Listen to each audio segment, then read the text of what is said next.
नाज़रीन आदाब, मैं रिदा खानम आपका खैर मकदम करती हूँ सियासत टीवी के special programme review of newspaper में। सियासत टीवी आपके लिए लेकर आया अखबार से रिलेटेड एक ऐसा प्रोग्राम जिसमें हम आपको आज के अखबार की अहम खबरों के बारे में बताएंगे। इसमें लोकल, नेशनल और इंटरनेशनल खबरों पर डिस्कशन करेंगे और आपको अहम खबरों की जानकारी देंगे। हम इस प्रोग्राम में हर ज़रूरी खबर पर रोशनी डालेंगे, चाहे वो लोकल हो, नेशनल हो या फिर इंटरनेशनल।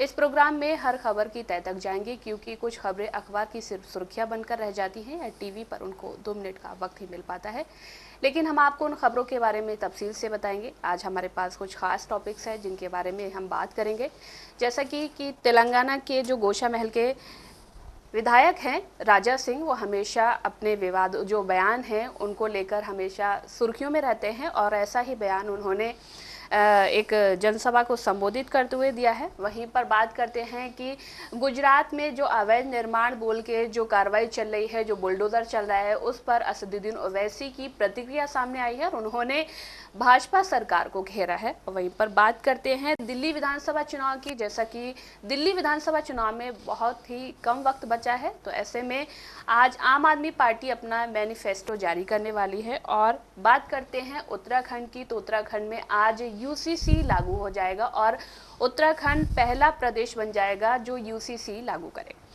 इन सारे टॉपिक्स पर बात करने के लिए हमारे साथ मौजूद हैं हमारे सीनियर साथी और जर्नलिस्ट अशर यासिर। अशर यासिर, आपका खैर मकदम है।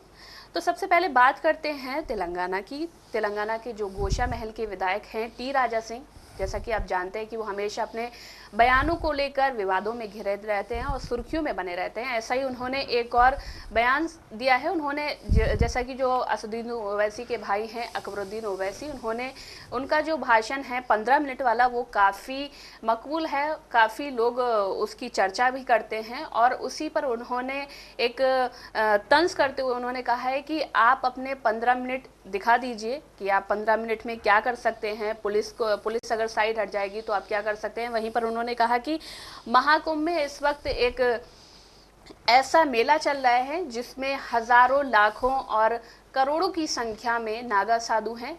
आप अगर उनसे मुकाबला करना चाहें तो आप कर सकते हैं। और उन्होंने कहा कि 15 मिनट की बात करने वालों सुन लो, अगर हम नागा साधुओं को आगे कर दें तो तुम्हारा पूरा इतिहास खत्म हो जाएगा।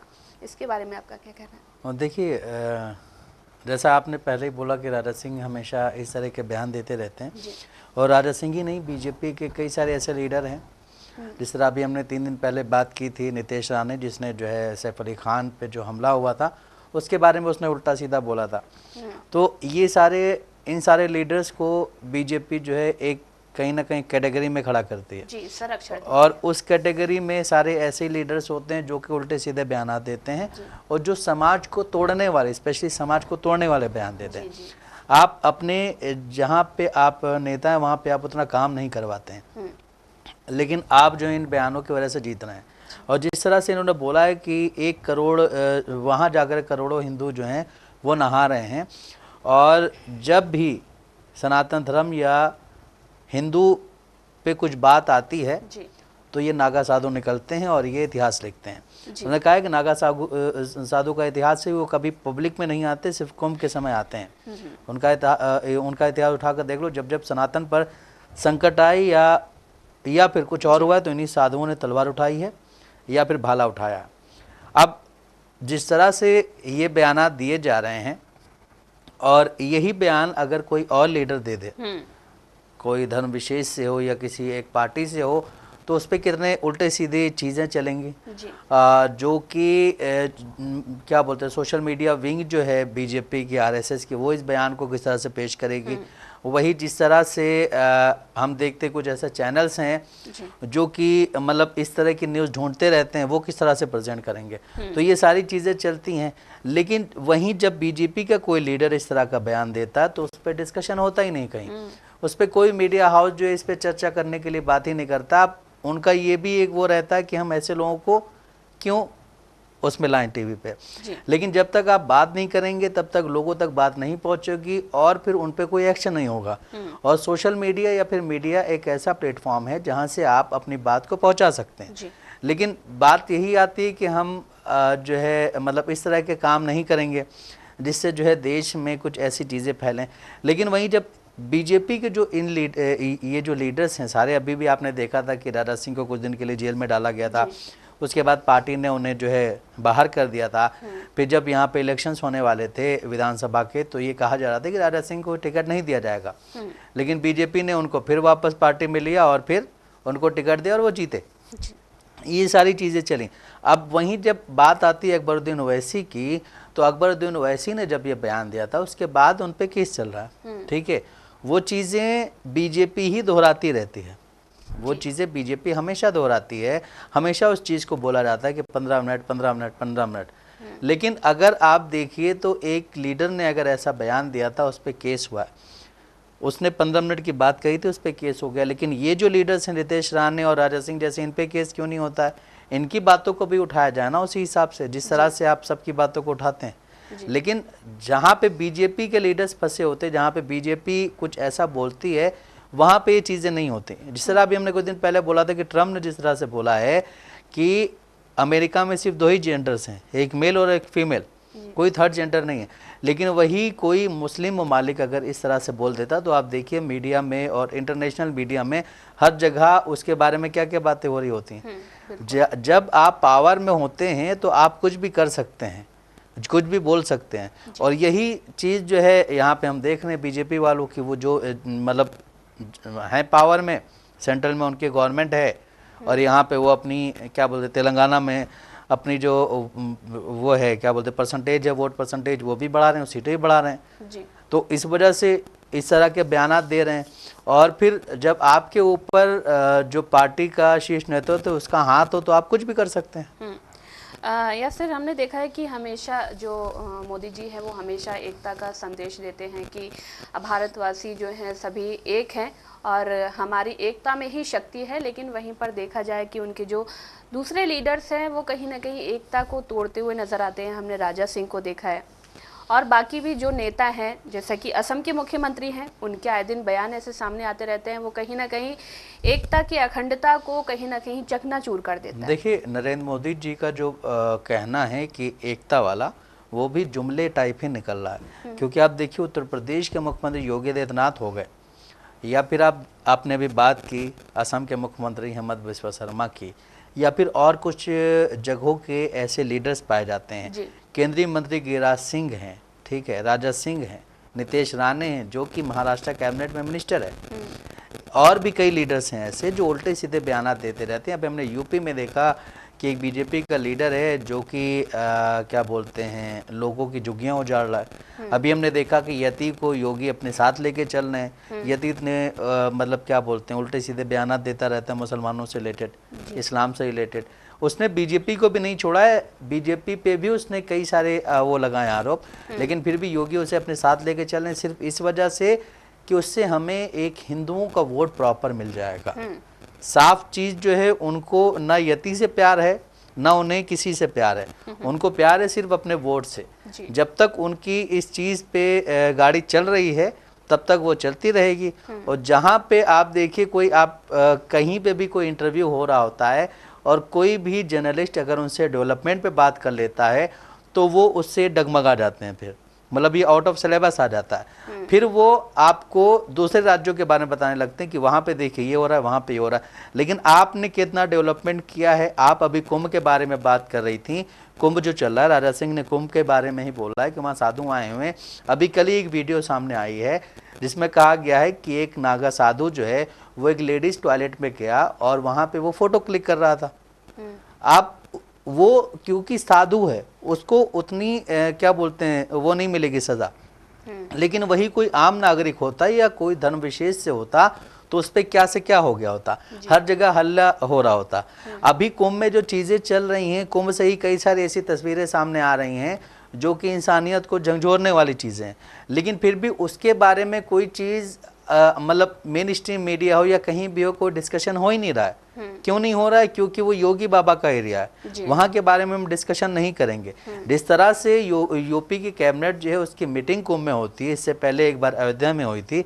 ये सारी चीज़ें जब देश में चल रही हैं, एक राज्य में चल रही हैं, तो वहाँ पे आप अगर कोई इस तरह का बयान देता है बीजेपी का लीडर, तो आप उससे क्या तवक्को कर सकते हैं। मोदी जी जिस तरह से बोल रहे थे 15 लाख रुपए आएगा, ये आएगा, वो आएगा, वो सारा जुमला था। उसी तरह से एक जुमला ये भी साबित हो रहा है कि आप कहते हैं कि सबका साथ, सबका विकास, सबका विश्वास, सिर्फ एक कहीं ना कहीं ये भी आपका जुमला ही बन के रह गया है ना जी। बात करें महाकुंभ की, बात चल रही है तो एक चीज़ याद आती है कि कुछ दिन पहले खबर आई थी कि मोदी जी 5 तारीख को महाकुंभ में डुबकी लगाएंगे। 5 तारीख को फरवरी 5 को विधानसभा चुनाव, दिल्ली में विधानसभा चुनाव होने वाला है और उसी दिन मोदी जी डुबकी लगाएंगे। और आज खबर ये भी सामने आ रही है कि आज केंद्रीय जो गृह मंत्री हैं अमित शाह, वो भी महाकुंभ में जाकर डुबकी लगा सकते हैं। देखिए, अभी आपने एक अच्छा टॉपिक बताया। आप कहीं पे देखिए, जब भी कहीं भी किसी भी राज्य में चुनाव होते हैं, चाहे वो पहला फेज हो, दूसरा फेज हो, तीसरा फेज, जो भी हो, मोदी जी हमेशा कुछ ऐसा काम करते हैं कि मेन स्ट्रीम मीडिया का सारा फोकस मोदी जी पे रहता है। क्यों? क्योंकि मेन स्ट्रीम मीडिया सिर्फ उनको ही कवर कर रहा है, उसको बाकी जनता क्या परेशान हो रही, कहाँ क्या हो रहा है, इससे कोई लेना देना है नहीं। तो इस पे भी अपोजिशन लीडर्स ने ये भी बात उठाई कि भाई जिस दिन इलेक्शंस होता है उस दिन सबको अपने घर पे बैठना चाहिए। अब आज आप देखिए, मोदी जी ने 5 तारीख का वक्त चुना, उससे पहले उनके पास टाइम नहीं है क्या? या 6 तारीख को नहीं जा सकते हैं क्या? लेकिन वो 5 तारीख को जाएंगे क्योंकि दिल्ली में उस दिन वोटिंग होगी और सारा फोकस मिनिस्ट्री मीडिया का जो है वो मोदी जी पे होगा। हर जगह मोदी जी चल रहे होंगे, तो फिर गाये बगाए लोग जो है वोट उन्हीं को करते हैं। और ये चीजें एक बार नहीं, 2014 से जब से नरेंद्र मोदी जी प्रधानमंत्री बने हैं तब से ये चीज़ें सामने आती रही हैं। जहाँ भी इलेक्शंस होता है वहाँ पे उससे कहीं दूसरी जगह, अभी जिस तरह से हमने देखा कि उत्तर प्रदेश में लोकसभा का चुनाव चल रहा था, कई चरणों में हुआ है, एक चरण में चुनाव हो रहा है, लेकिन उसके बाजू वाले डिस्ट्रिक्ट में जहां अगले चरण में चुनाव होना है वहां पे मोदी जी प्रचार कर रहे हैं, जिसके बारे में एसटी हसन ने भी आवाज उठाई थी, इलेक्शन कमीशन को भी दिया गया, लेकिन अब मतलब उसके बारे में कोई कुछ कह नहीं सकता है ना। जी जी। तो यहीं पर बात करते हैं गुजरात की। तो गुजरात के द्वारका में कुछ घरों पर, दुकानों पर अवैध निर्माण बताकर वहां पर कार्रवाई की जा रही है, बुलडोजर चलाया जा रहा है और कहा जा रहा है वो सारी चीज़ें, जो दुकान है, मकान है, वो मुसलमानों के हैं और जो दरगाहें हैं होती हैं वो सारी चीज़ों पर अवैध अतिक्रमण बताकर बुलडोज़र चलाया जा रहा है। उसके लिए जो MIM के प्रमुख हैं असदुद्दीन ओवैसी, उन्होंने आवाज़ उठाई और उन्होंने भाजपा सरकार पर तंज किया। उन्होंने कहा है कि भाजपा सरकार कहीं ना कहीं मुसलमानों को तंग करने का काम कर रही है। देखिए, असदुद्दीन ओवैसी ने जो ये बात उठाई, इसमें उन्होंने कहा कि ये बेहद निंदनीय है।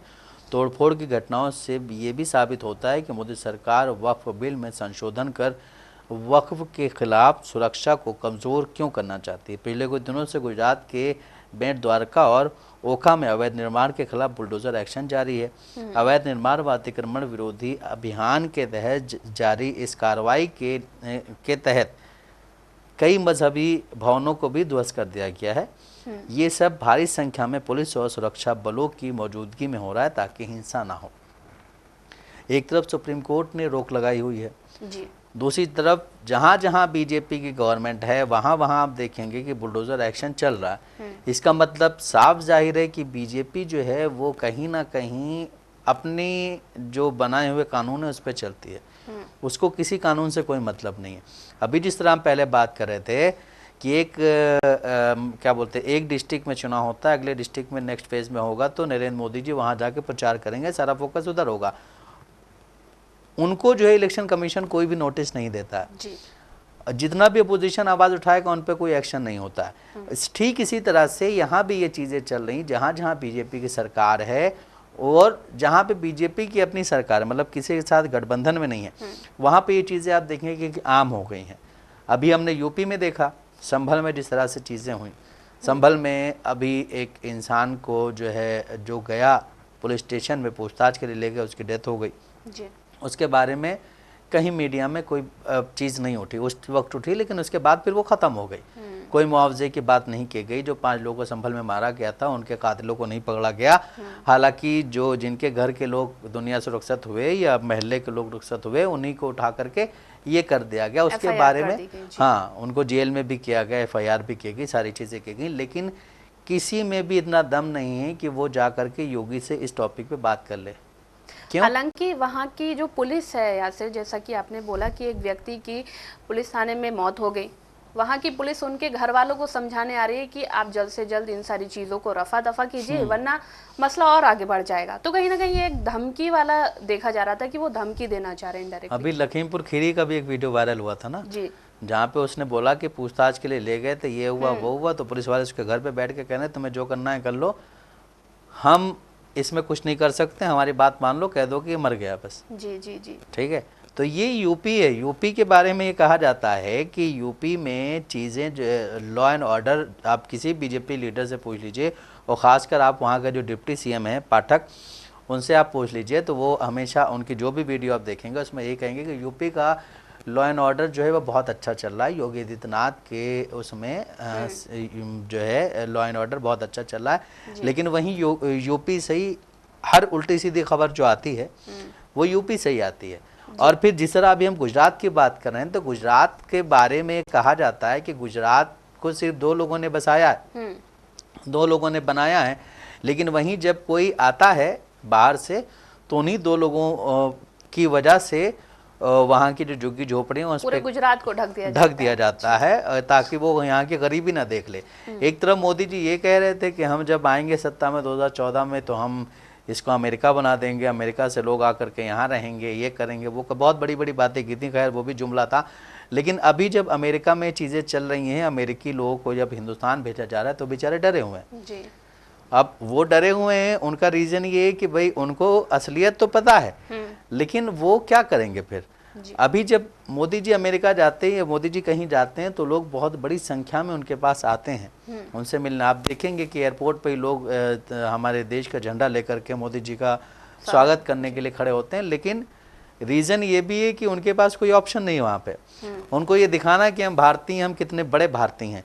लेकिन वहीं जब वापस भारत आने वाली बात होती तो फिर कहीं ना कहीं डगमगा जाते हैं। जिस तरह से 2019 से 2024 तक यहाँ से लोग करीब 1.5 लाख लोग हिंदुस्तान से अमेरिका या कहीं और कंट्री में शिफ्ट हुए हैं। क्यों शिफ्ट हुए हैं इसके बारे में अभी तक जो हमारा गृह मंत्रालय उसने कोई टिप्पणी नहीं की है। जी, तो वहीं पर बात करते हैं दिल्ली विधानसभा चुनाव की। तो दिल्ली में विधानसभा चुनाव बहुत ही जल्द होने वाले हैं, 5 तारीख को वोटिंग होगी और इससे पहले आज आम आदमी पार्टी अपना मैनिफेस्टो जारी करेगी और आपके राष्ट्रीय संयोजक अरविंद केजरीवाल आज दोपहर पार्टी का मैनिफेस्टो जारी करेंगे। इस मैनिफेस्टो में पार्टी अपनी विजन और योजनाओं को जनता के सामने रखेगी। दिल्ली वासियों के लिए शिक्षा, स्वास्थ्य, रोजगार और अन्य बुनियादी सेवाओं के सुधारों के संदर्भ में कई अहम घोषणाएं की जाएंगी। देखिए, जैसे जैसे चुनाव नज़दीक आ रहा है जी। वैसे वैसे चीज़ें बहुत सारी निकलती जा रही हैं। अभी जिस तरह से आपने बोला कि आज 12 बजे के बाद अरविंद केजरीवाल जो हैं वो जो घोषणा पत्र है उसको रिलीज़ कर सकते हैं। उसमें जिस तरह पढ़ाई, रोज़गार, अन्य बुनियादी चीज़ें, शिक्षा, बहुत सारी ऐसी चीज़ें हैं जिनको वो ऐड कर सकते हैं। लेकिन इससे पहले जो है शनिवार को बीजेपी केंद्रीय गृह मंत्री अमित शाह ने संकल्प पत्र 3 जारी किया था, जिसमें दिल्ली को विकसित करने के कई बड़े वायदे किए गए थे जी। और ये वायदे सिर्फ दिल्ली में ही नहीं किए गए, वायदे हर जगह किए जाते हैं। हिंदुस्तान के हर उस राज्य में जहाँ भी चुनाव होता है वहाँ पे बहुत बड़े बड़े वायदे किए जाते हैं। हरियाणा में भी वायदे किए गए थे, महाराष्ट्र में भी वायदे किए गए थे, जम्मू कश्मीर में भी वायदे किए गए थे, तेलंगाना में वायदे किए, हर जगह वायदे किए जाते हैं। लेकिन उन वादों पर उतरा नहीं जाता है। ठीक है। अब आम आदमी पार्टी के साथ क्या है कि आम आदमी पार्टी ने इसको बिल्कुल ही खोखला करार दिया। आम आदमी पार्टी के हिसाब से और इन दोनों पार्टियों में एक चीज़ें सेम है। नरेंद्र मोदी, अमित शाह और अरविंद केजरीवाल एंड मनीष सिसोदिया जी। इन चारों लोगों में एक चीज़ें सेम ये है कि ये अपने आप को सबसे बड़ा ईमानदार कहते हैं कि हम सबसे बड़े ईमानदार हैं। लेकिन वहीं आप दिल्ली में देखिए, दिल्ली में क्या क्या चीज़ें चल रही हैं। दिल्ली में अरविंद केजरीवाल जेल जाते हैं, मनीष सिसोदिया जेल जाते हैं, और उसके बाद एक ऐसा इमोशनल आजकल बयानात चल रहे हैं उनके, को भी तड़ीपार बोला जाता है, अमित शाह को भी तड़ीपार बोला जाए। बहुत सारी चीज़ें ऐसी ऐसी बोली जा रही हैं कि आप काम नहीं कर रहे हैं। काम के नाम पे आप ये कह रहे हैं कि ये चीज़ जो है सेंट्रल गवर्नमेंट के हाथ में है, ये चीज़ हमें जो यहाँ के गवर्नर हैं वो नहीं करने देना वगैरह, बहुत चीज़ें चल, राज्यपाल नहीं करने दे रहे। लेकिन जनता को क्या चाहिए? जनता को काम चाहिए। अब अरविंद केजरीवाल ने एक और बयान दिया अभी, उन्होंने कहा कि हमारी सरकार अगर यहाँ बन गई दिल्ली में तो हमारा डिप्टी सीएम जो है मनीष सिसोदिया ही होंगे। और अभी मैं एक इंटरव्यू देख रहा था, उसमें उनसे जब पूछा गया कि आपका सीएम फेस कौन है, तो उन्होंने कहा कि आम आदमी पार्टी मेरे नाम पे चुनाव लड़ रही है, मैं सीएम फेस हूँ। तो उनसे जब ये बोला गया कि आतिशी तो अभी सीएम है, कहने लगे आतिशी जी टेम्परेरी सीएम है, लेकिन मेन सीएम मैं ही हूँ, और अगर जीत गए तो भी मैं ही सीएम बनूंगा, और डिप्टी सीएम जो है क्या बोलते हैं मनीष सिसोदिया बनेंगे। वहीं एक तरफ अब वहां पे बीजेपी भी एक्टिव हो गई है। बीजेपी सांसद अनुराग ठाकुर ने दिल्ली चुनाव में कांग्रेस के बड़े नेता राहुल गांधी की गैर मौजूदगी पर तंज कसा है। उन्होंने कहा है कि आम आदमी पार्टी और कांग्रेस ने पर्दे के पीछे सांठगांठ की है। ठाकुर ने कहा है कि सत्ताधारी आम आदमी पार्टी और कांग्रेस सांठगांठ के साथ चुनाव लड़ रही है। राहुल गांधी के प्रचार से गैर मौजूदगी पर उन्होंने सवाल उठाए। अनुराग ने तंज कसते हुए कहा कि चुनाव में राहुल गांधी की डबल डेटिंग चल रही है। बीजेपी सांसद के मुताबिक राजनीतिक सांठगांठ के राहुल गांधी प्रचार अभियान नहीं कर रहे हैं। जिस तरह से अभी कुछ दिन पहले उनको रैली करनी थी, उस रैली में काफ़ी लोग पहुंचे हुए थे, लेकिन वहाँ पे उनकी तबीयत खराब हो गई फिर, जिस वजह से राहुल गांधी नहीं गए। इसी तरह से अगर बात की जाए तो कहीं ना कहीं राहुल गांधी, प्रियंका गांधी, सोनिया गांधी, ये लोग अभी तक दिल्ली में प्रचार नहीं कर रहे हैं उस हिसाब से जिस हिसाब से बीजेपी कर रही है। इसको लेकर के भी जो अपोजिशन पार्टीज हैं, जो एनडीए के पार्टीज हैं, उनको यही लग रहा है कि ये कहीं ना कहीं इंटरनल कुछ चल रहा है इंडिया गठबंधन की वजह से। हालांकि दोनों एक दूसरे पे आरोप प्रत्यारोप लगा रहे हैं। आज भी एक आरोप लगाया गया उसकी तरफ क्या बोलते कांग्रेस की तरफ से, वो ये कि पंजाब के अमृतसर में कल रिपब्लिक डे पर कुछ लड़कों ने बाबा साहब अम्बेडकर की प्रतिमा को हथौड़े मारकर खंडित किया है। अमृतसर के टाउन हॉल में हुई इस वारदात पर दिल्ली कांग्रेस अध्यक्ष देवेंद्र यादव ने पंजाब की भगवत मान सरकार पर नाराजगी जताई है। देवेंद्र यादव ने कहा है कि अमृतसर में बाबा साहब की मूर्ति के साथ छेड़छाड़ की जाती है और प्रशासन नदारत नजर आता है। आम आदमी पार्टी की सरकार में दलित और अल्पसंख्यक असुरक्षित महसूस करते हैं। अब अगर बात की जाए अरविंद केजरीवाल की, तो अरविंद केजरीवाल जो हैं वो हमेशा से कहते हैं कि हम सबके साथ हैं, लेकिन हमने कोविड में भी देखा, हमने CNRC प्रोटेस्ट में भी देखा, और हम सब ने जो है उनको दिल्ली दंगों में भी देखा, उन्होंने किस तरह से काम किए हैं। जिस तरह से अमानतुल्लाह खान की बात आती है, अमानतुल्लाह खान के बारे में ये कहा जाता है कि वो बहुत बड़े लीडर हैं, लेकिन उन्होंने काम नहीं करवाए हैं।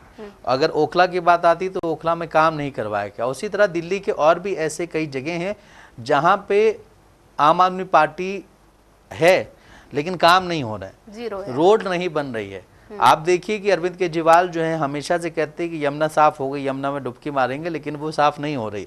इसका मतलब तो यही है कि आप भी सिर्फ उन्हीं की तरह, बीजेपी की तरह सिर्फ जुमलेबाजी कर रहे हैं। उसके अलावा आपका जो काम है वो सामने नजर नहीं आ रहा। और जिस तरह से आप बस फ्री करते हैं, आप बिजली फ्री करते हैं, आप शिक्षा पे ज़्यादा ध्यान दे रहे हैं, आपने कोई स्कूल नहीं बनवाए, आपके पास जो दिल्ली सरकार के स्कूल थे उसी को आपने रीडेवलप करवा करके वहाँ पे शिक्षा का इंतजाम अच्छा किया।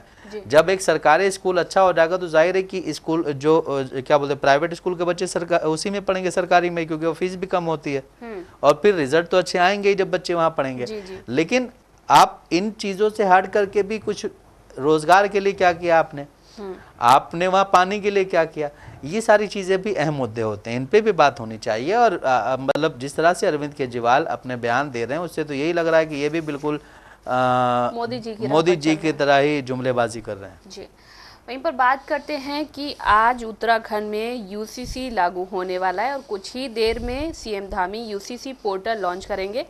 उत्तराखंड UCC लागू करने वाला पहला राज्य बन जाएगा। आज काफ़ी सारी चीज़ें हो रही हैं, जैसा कि UCC लागू होगा, वहीं पर बताया जा रहा है कि केंद्रीय अमित शाह, जो केंद्रीय मंत्री हैं अमित शाह, वो आज प्रयागराज में डुबकी लगाएंगे। वहीं पर दूसरी बात करें, अरविंद केजरीवाल भी आज मैनिफेस्टो जारी करने वाले हैं, आपका घोषणा पत्र जारी होने वाला है। वहीं पर जैसा कि हमने उत्तराखंड की बात की, वो भी सारी चीज़ें होने वाली, UCC लागू होने वाला है। वहीं पर आज शाम 4:30 बजे PM नरेंद्र मोदी दिल्ली के करियप्पा परेड ग्राउंड में NCC की रैली को संबोधित करेंगे और वहीं पर मध्य प्रदेश के महू में जय बापू जय भीम जय संविधान रैली का आयोजन किया जाएगा, जिसमें मल्लिकार्जुन खड़गे, राहुल गांधी और सोनिया गांधी समेत कई सारे नेता उसमें मौजूद रहेंगे। कुल मिला के आज का दिन काफ़ी बिजी है सबके लिए, अहम है जी।